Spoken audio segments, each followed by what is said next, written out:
This would be a disaster for the New York Giants. I'll tell you what I mean around the corner, but make sure you are subscribed to the channel. Let this be the last YouTube channel you subscribe to in 2025, because in 2026, we're bringing the heat all year long, multiple videos every single day, and we are closing in on 99,000 subscribers. If you love the Giants, hit that sub button right now.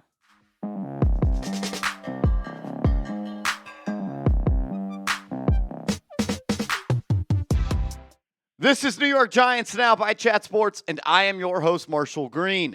Rumors, thoughts, opinions, and reports all point to that Dak Prescott could potentially miss the entire game this Sunday against the New York Giants or only play in a half of that game. And if you're a Giants fan, like you probably are watching this channel, you're saying, Marshall, why would that matter? Because if the New York Giants win this ball game, they could pick as low as number 7 in the NFL draft. Whereas if the New York Giants were to lose this football game, they would be locked in to a number 2 pick. We already had to watch this team lose the number 1 pick in Week 17 last week like we did last year. The last thing you want to do, while it still seems that you could trade down from pick number 2 and get a haul, is win this football game. And if Dak Prescott is not playing, you're going to have a much greater chance to win. And Jerry Jones, the owner, CEO, GM of the Dallas Cowboys, spoke about Dak and what his role on Sunday might be. And it wasn't very reassuring that he was going to play. He said how we use Dak, where we use him, those kind of things, let's just make that a part of the game plan that we won't talk about. I mean, that doesn't sound like an owner that is saying his star quarterback is going to play all 4 quarters in the season finale and get a win to get to 500 on the season and beat up the New York Giants. I don't know. It sounds like he might play the first half. I reached out to a couple of my guys that cover the Dallas Cowboys and asked them what the deal was, and he said, I think he'll play, but maybe only a half. And look, you might lose to Dak if he plays a half. I don't know if you ever even beat Dak Prescott before. I'm pretty sure you've never beat him before outside of his rookie season. And if he plays, you're pretty much going to lose. And if he doesn't, I think you might win this game. And the betting odds and the line has moved in a way that says we don't see Dak playing the entire game. When the books opened, the Dallas Cowboys were 5.5-point favorites.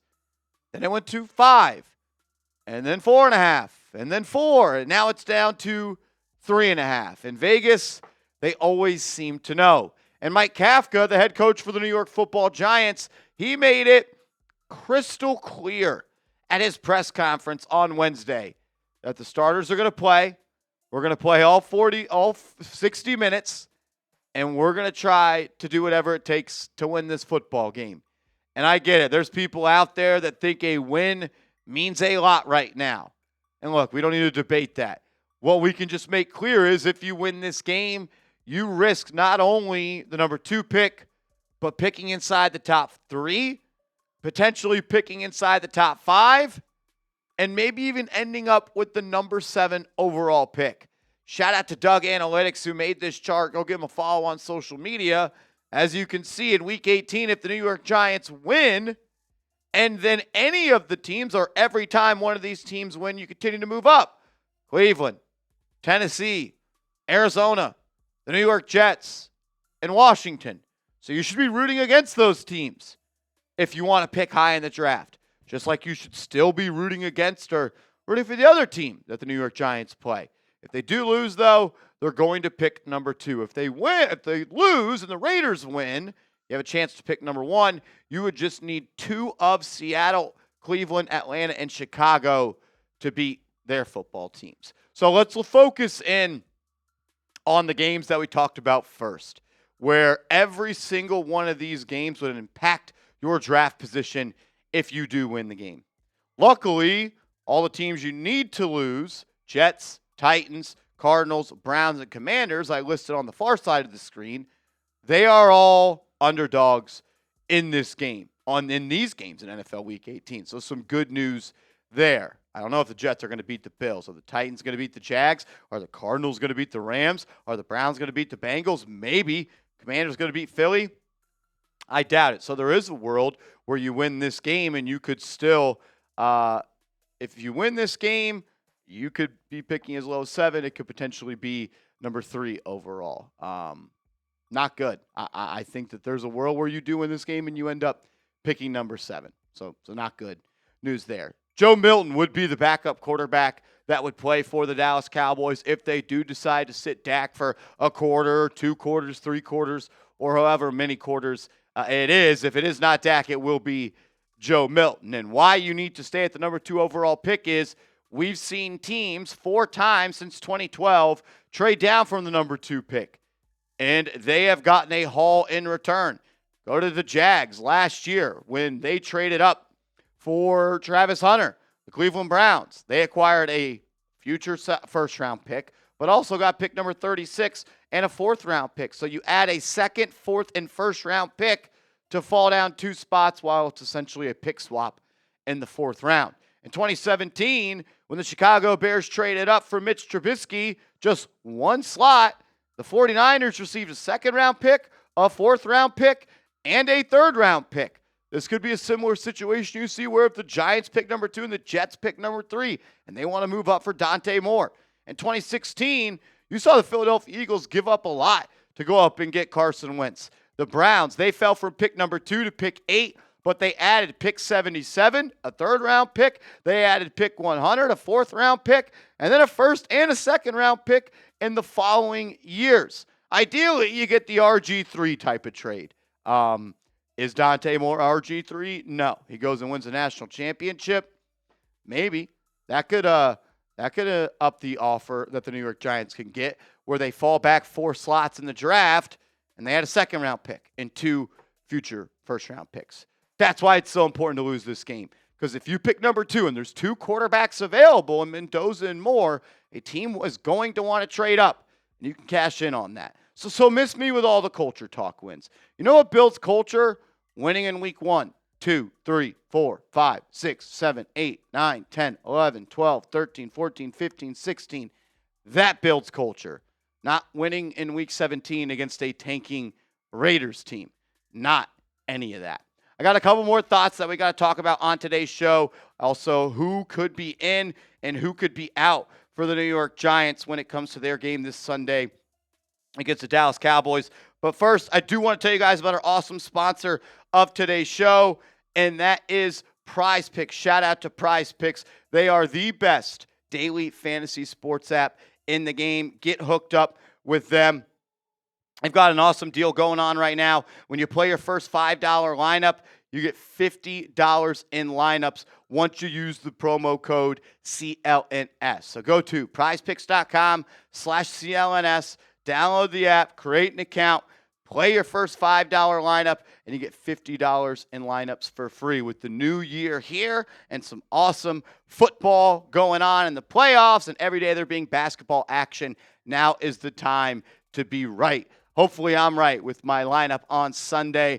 I have Christian McCaffrey getting into the end zone, and then Quinn Ewers less on his passing yards. You can roll with my picks, fade my picks, just do it at Prize Picks. It's prizepicks.com/CLNS. Use that promo code, and when you play your first $5 lineup, you're going to get $50 in lineups for free. You don't have to even be right about that. Got some awesome new features where you can cash out early. Go check them out as we roll into 2026. Josina Anderson providing an update here on the New York Giants head coaching search, saying, I'm told the Giants have their initial list of head coaching candidates set to interview after converging notes internally per league sources. Obviously, pending shifts around the league, upcoming games, outcomes, and time until in-person meetings. So it sounds like the New York Giants are getting the ball rolling. I want to go back to who Diana Rossini of The Athletic reported was on the Giants list. She had Marcus Freeman on there, and I think it's been confirmed the New York Giants wanted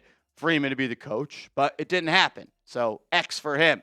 She mentioned Kliff Kingsbury, the offensive coordinator for the Commanders, Klint Kubiak, the offensive coordinator for Seattle, Jeff Hafley, the DC for Green Bay, and Lou Anarumo, the defensive coordinator for Indianapolis. Outside of those 4 guys, I think a couple more people that we should be keeping our eyes on. Chris Shula, Rams defensive coordinator. Mike McCarthy, the former head coach for the Cowboys, as well as the Green Bay Packers. Steve Spagnuola, the Super Bowl winning defensive coordinator once for the Giants and multiple times for the Chiefs. Jesse Mentor, the defensive coordinator for the Los Angeles Chargers. Brian Flores, look, I don't know if we're going to get an interview there or what. There's been some things, I guess you could say, off the field that maybe make that not possible, but he sure does look like a head coach. Anthony Campanile, the Jags defensive coordinator, a name to keep your eye on.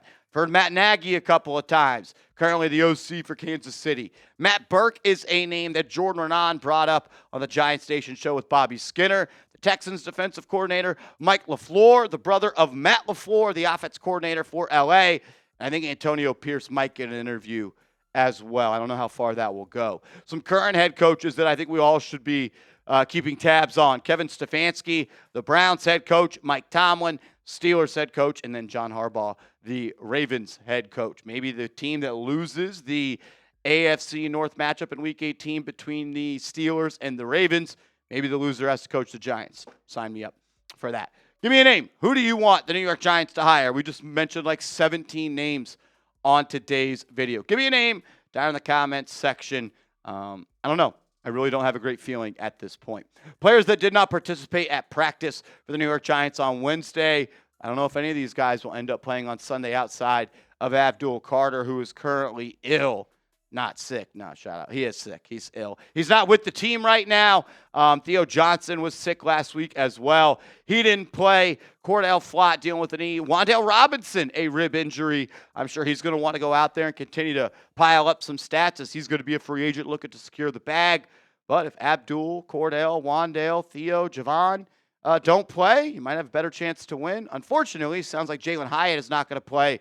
And if he did, that would definitely make you lose this football game. Make sure you are following me on social media. I'm on Twitter. I'm on Instagram @MarshallGreen_.